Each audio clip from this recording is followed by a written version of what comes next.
Guys, welcome back to Vinayaka. ഇത് നമ്മൾ കൊട്ടൂർ പോയപ്പോൾ ആൻറ്റീൻ്റെ വീട്ടിൽ നിന്ന് പറിച്ച ചക്കയാണ്.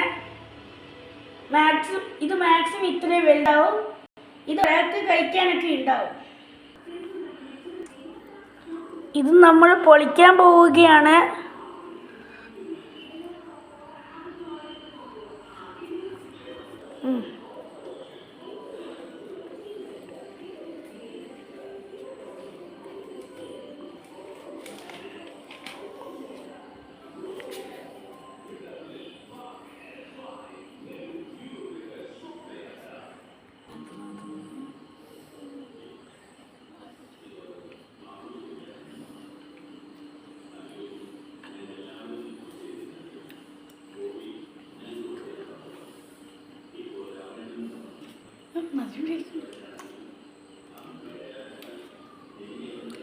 ചക്കക്ക് നല്ല മധുരമുണ്ട്.